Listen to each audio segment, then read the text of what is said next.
Jelang final panas Indonesia U23 versus Vietnam, Madam Pang bikin kejutan, dukung penuh Garuda Muda.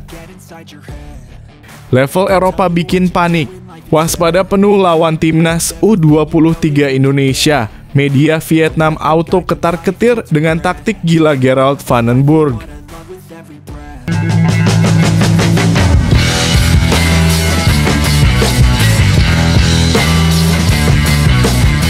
Sebelum kita lanjut ke berita terlengkapnya, alangkah mulianya bagi kalian untuk tekan tombol like, dan yang belum subscribe, tolong subscribe channel ini.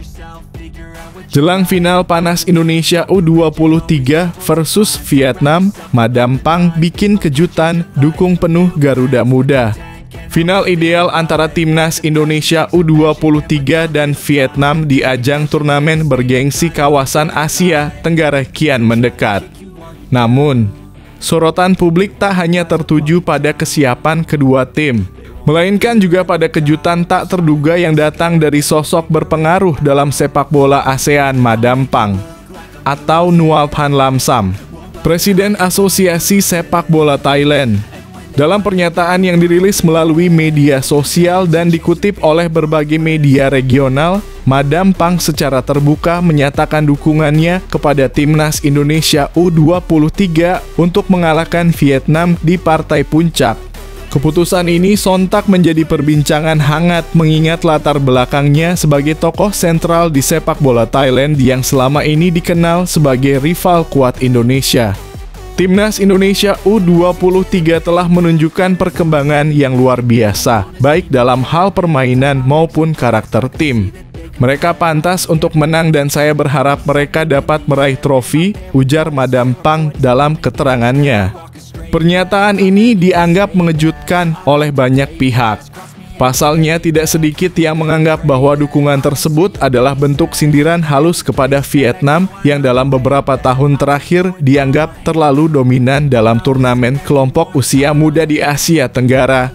Di sisi lain, ini juga bisa dilihat sebagai bentuk apresiasi tulus terhadap performa Garuda Muda yang terus mencuri perhatian publik lewat permainan atraktif dan determinasi tinggi di setiap laga. Dukungan dari Madam Pang pun langsung menjadi sorotan netizen Indonesia. Media sosial dibanjiri komentar positif yang menyambut baik pernyataan tersebut. Banyak yang merasa bangga karena perjuangan timnas Indonesia U23 akhirnya diakui oleh tokoh besar sepak bola regional. Timnas U23 Indonesia memang layak mendapat pujian. Di bawah asuhan Shin Tae-yong, skuad Garuda Muda tampil disiplin, konsisten, dan penuh semangat. Mereka sukses menyingkirkan lawan-lawan kuat dan menunjukkan kematangan dalam bermain. Sementara itu, Vietnam tetap diunggulkan oleh banyak pengamat karena pengalaman mereka dalam turnamen usia muda dan struktur pembinaan yang solid. Namun, tekanan juga semakin besar berada di pundak mereka. Apalagi dukungan yang tiba-tiba diberikan oleh Madam Pang kepada Indonesia bisa menjadi elemen psikologis tersendiri jelang pertandingan. Bagi Indonesia, ini bukan hanya soal mengejar trofi. Laga final ini adalah pertarungan harga diri dan momentum untuk menunjukkan bahwa sepak bola Indonesia telah bangkit. Tak ada lagi bayang-bayang inferioritas. Kini Garuda Muda tampil sebagai tim yang percaya diri dan siap bersaing di level tertinggi. Sementara dari sisi diplomasi olahraga, sikap Madam Pang menjadi sinyal yang menarik. Ia selama ini dikenal sangat vokal membela kepentingan Thailand di dunia sepak bola. Namun kali ini, dukungannya kepada Indonesia membuka spekulasi bahwa sepak bola ASEAN sedang berada di titik balik, di mana kekuatan lama mulai digeser oleh para penantang baru yang lebih segar dan berani. Banyak pihak juga melihat ini sebagai bentuk solidaritas antar tim ASEAN, terutama mengingat rivalitas panas antara Thailand dan Vietnam yang sudah berlangsung cukup lama. Dukungan kepada Indonesia bisa menjadi simbol pergeseran kekuatan baru di kawasan. Kini semua mata tertuju pada laga final. Apakah Indonesia akan benar-benar mewujudkan harapan dan mengangkat trofi? Ataukah Vietnam kembali menunjukkan dominasinya? Yang pasti dukungan dari Madam Pang telah menambah tensi dan warna tersendiri pada pertandingan ini. Jika Garuda Muda mampu memanfaatkan momen dan tampil seperti biasanya penuh semangat, disiplin, dan percaya diri, bukan tidak mungkin kejutan akan kembali terjadi. Dan jika itu terjadi, maka pernyataan Madam Pang akan tercatat sebagai salah satu tanda sejarah bahwa sepak bola Indonesia sedang menuju era baru dan mulai mendapat pengakuan dari luar negeri.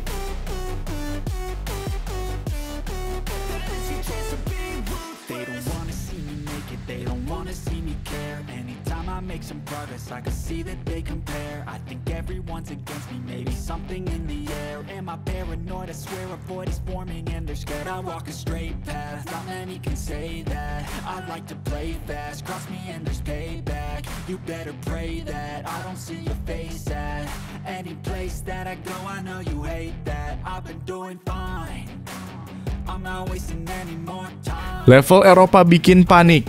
Waspada penuh lawan timnas U23 Indonesia. Media Vietnam auto ketar-ketir dengan taktik gila Gerald van den Burg. Media Vietnam waspadai taktik Gerald van den Burg sebelum duel lawan timnas U23 Indonesia di final ASEAN Cup U23 2025. Pembahasan tersebut disampaikan oleh Bongda. Timnas U23 Indonesia bakal berduel lawan Vietnam di Stadion Utama Gelora Bung Karno, Jakarta, Selasa (29 Juli 2025) malam waktu Indonesia Barat. Vietnam diambang sejarah baru sebagai tim pertama yang bakal menjadi juara turnamen ini 3 kali beruntun. Namun ada tantangan besar bernama Timnas U23 Indonesia. Bongda menyebut bahwa Timnas U23 Indonesia punya beberapa keistimewaan yang diprediksi bakal sulit diantisipasi Vietnam. Faktor pertama adalah taktik pergantian pemain Gerald van den Burg yang tak terduga. Salah satunya saat laga lawan Thailand di babak semifinal. Usai tertinggal 1 gol, Gerald van den Burg justru melakukan keputusan aneh dengan memasukkan Brandon Schooneman, Muhammad Ferrari, dan Alvarez Buffon menggantikan Dominikus Dion, Rahmat Arjuna, dan Ahmad Maulana pada menit ke-76. Pergantian ini terlihat aneh karena seharusnya tim memasukkan lebih banyak penyerang untuk mengejar ketertinggalan. Namun, yang terjadi di lapangan justru sebaliknya. Ketiganya ditugaskan untuk lebih menyerang, khususnya Muhammad Ferrari. Muhammad Ferrari tampil jadi striker kedua berduet dengan Jens Raven di kotak penalti. Gerald van den Burg ingin memberi tekanan psikologis kepada bek Thailand dengan cara menghujani bola udara ke kotak penalti lawan. Bola udara dari situasi second ball dan set piece dieksploitasi habis-habisan oleh Garuda Muda di 10 menit terakhir. Bek Thailand bakal lebih terintimidasi dengan kehadiran para pemain tinggi menjulang dari Indonesia di dalam kotak penaltinya sendiri. Hasilnya langsung terjawab kontan 7 menit berselang, Timnas U23 Indonesia akhirnya bisa menyamakan kedudukan melalui tandukan Jens Raven. Hal kedua yang menurut Bongda wajib diantisipasi dari Garuda Muda adalah unsur kejutan dari Gerald van den Burg. Gerald van den Burg bisa saja melakukan kejutan di setiap pertandingannya. Dalam laporan Bongda, pelatih asal Belanda tersebut kerap menurunkan formasi berbeda. Pada laga lawan Brunei Darussalam, Timnas U23 Indonesia menurunkan formasi 4-3-3. Variasi berbeda ditunjukkan saat menurunkan formasi 4-2-3-1 saat jumpa Filipina dan Malaysia.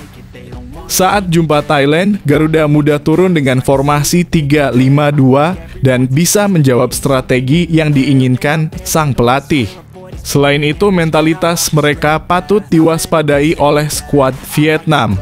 Salah satu buktinya saat mereka sukses mengalahkan Thailand di babak adu penalti.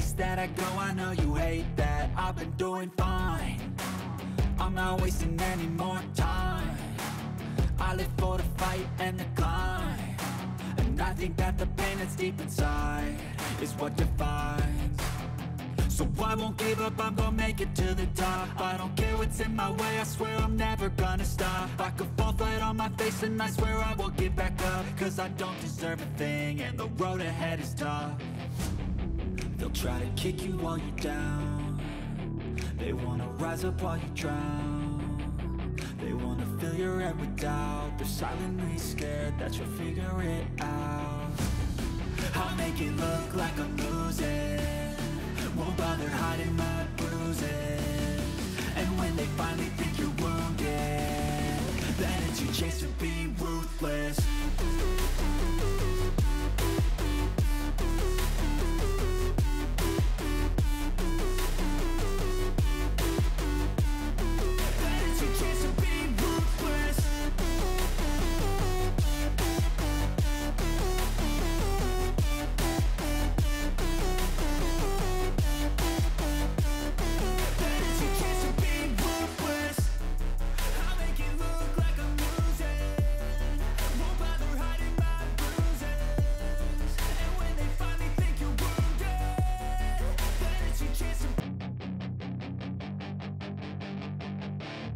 Biar sekuat tembok beton.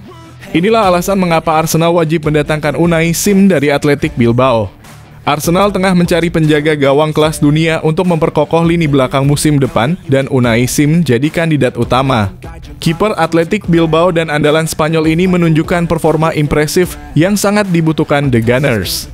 Musim 2024/25, Sim bermain penuh di 38 laga La Liga dengan 15 clean sheet dan rata-rata 3,8 penyelamatan per pertandingan serta persentase save 76%.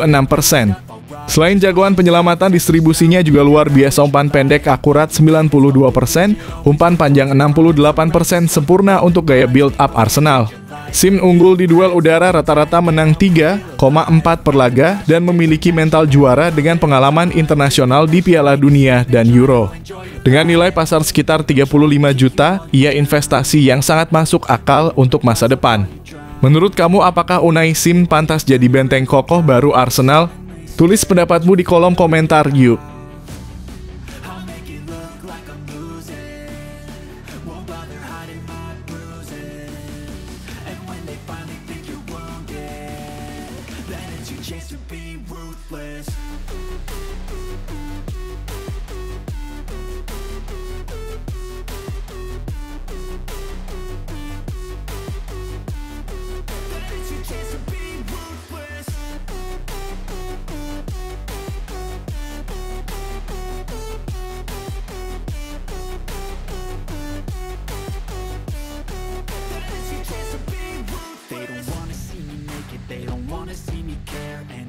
Make some progress, I can see that they compare. I think everyone's against me, maybe something in the air. Am I paranoid? I swear a void is forming and they're scared I walk a straight path. Not many can say that. I like to play fast, cross me and there's payback. You better pray that I don't see your face at any place that I go. I know you hate that. I've been doing fine, I'm not wasting any more time. I live for the fight and the climb, and I think that the pain that's deep inside is what defines. So I won't give up, I'm gonna make it to the top. I don't care what's in my way, I swear I'm never gonna stop. I could fall flat on my face and I swear I will get back up. Cause I don't deserve a thing and the road ahead is tough. They'll try to kick you while you're down. They wanna rise up while you drown. They wanna fill your head with doubt. They're silently scared that you'll figure it out. I'll make it look like I'm losing. Won't bother hiding my bruises.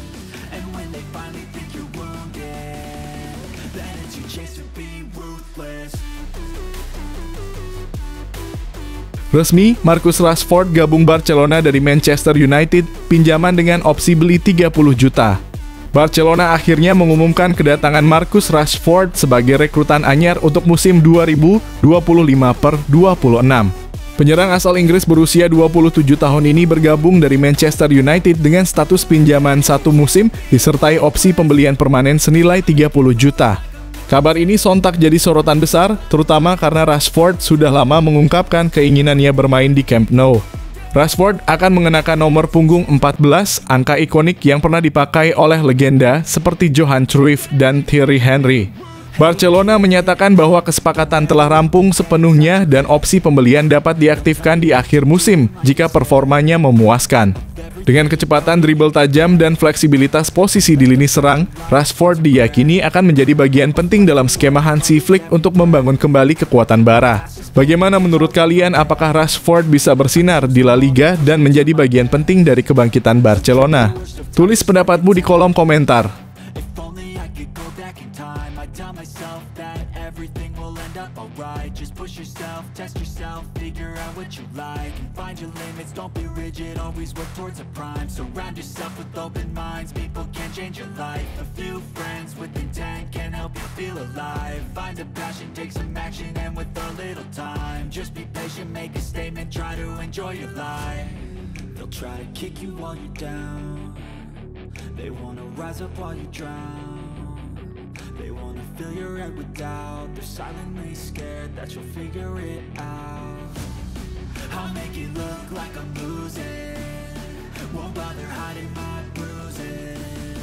And when they finally think you're wounded, then it's your chance to be ruthless.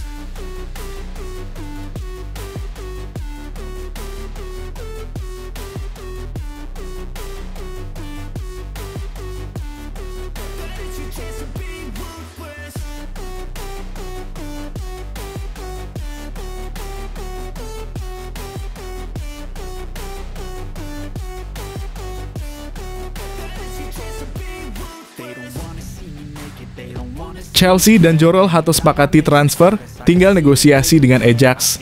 Chelsea semakin dekat mengamankan tanda tangan Jorrel Hato. Bek muda berbakat asal Belanda itu disebut telah mencapai kesepakatan personal dengan The Blues. Kini tinggal giliran Chelsea bernegosiasi langsung dengan Ajax untuk merampungkan transfernya.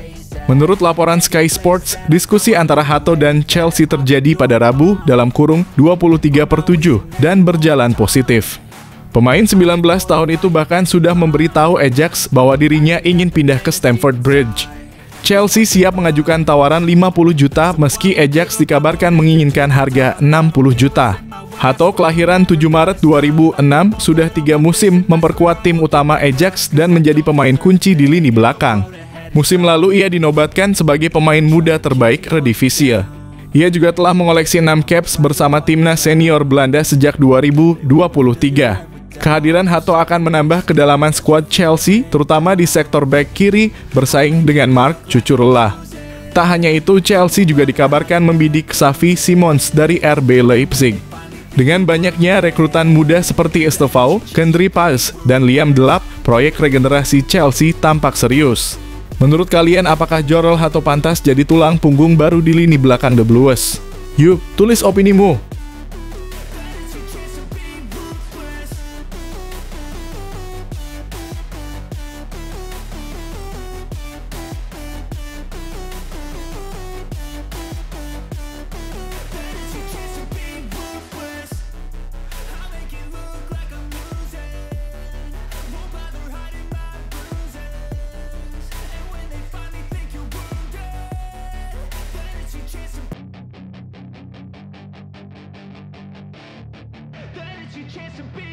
Hey kid, don't ever let them get inside your head. They'll tell you what to do in life instead of everything you know that you could get. Don't let them guide your life towards regret. I'll fight for what I love with every breath. My past is filled with things I won't forget. I use them all to push me to my best. So treat the worst of times just like a test. If only I could go back in time, I'd tell myself that everything will end up alright. Just push yourself, test yourself, figure out what you like, and find your limits, don't be rigid, always work towards a prime. Surround yourself with open minds, people can change your life. A few friends with intent can help you feel alive. Find a passion, take some action, and with a little time, just be patient, make a statement, try to enjoy your life. They'll try to kick you while you're down, they wanna rise up while you drown. They wanna fill your head with doubt. They're silently scared that you'll figure it out. Andai saat balik ke Liga Inggris, Cristiano Ronaldo ke Manchester City dan ditangani oleh Guardiola. Cristiano Ronaldo sempat kembali ke Liga Inggris dan bergabung lagi dengan Manchester United pada 2021. Namun bagaimana jika saat itu CR7 justru memilih Manchester City? Ronaldo bersinar di periode pertamanya bersama MU dalam kurung 20 juta 32.009 meraih 3 gelar Premier League dan 1 Liga Champions sebelum hijrah ke Real Madrid dan Juventus. Sayangnya pada periode keduanya di MU dalam kurung 20 juta 212.022 meski masih produktif mencetak gol, Ronaldo gagal mempersembahkan trofi dan sempat terlibat konflik dengan Erik ten Hag. Mantan bek MU, Gary Pallister menilai Ronaldo membuat keputusan yang keliru. Ia seharusnya ke City. Saya rasa ia akan mencetak banyak gol di sana, ujar Pallister kepada The Sun. Menurutnya, Manchester United saat itu tidak cukup bagus untuk mendukung gaya main Ronaldo yang mengandalkan servis di kotak penalti. MU bukan tempat yang tepat untuknya. City bisa menempatkannya lebih baik dan mungkin reputasinya tak akan tergores seperti sekarang, tambahnya. Bagaimana menurut kalian? Apakah Ronaldo seharusnya bergabung dengan Manchester City saat itu? Tulis pendapatmu di kolom komentar.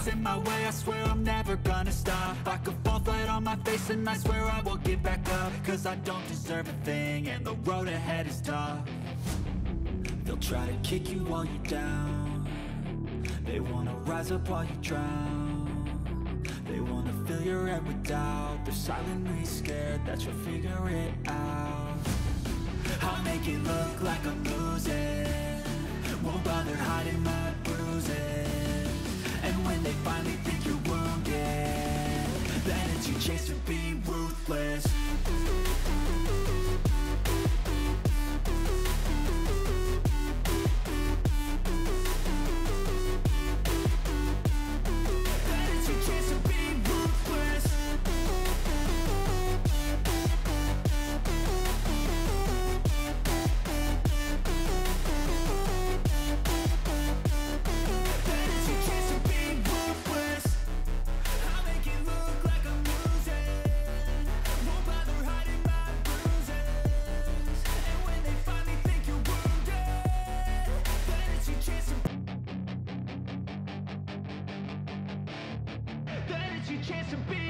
Hey kid, don't ever let them get inside your head. They'll tell you what to do in life instead of everything you know that you could get. Don't let them guide your life towards regret. I'll fight for what I love with every breath. My past is filled with things I won't forget. Resmi, Liverpool umumkan kesepakatan transfer Hugo Ekitike.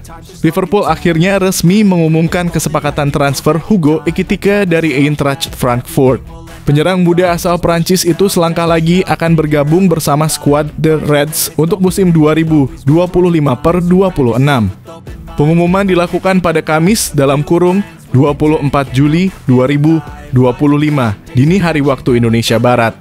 Ekitike ditebus dengan nilai mencapai 90 juta, menjadikannya salah satu transfer terbesar Liverpool dalam beberapa tahun terakhir.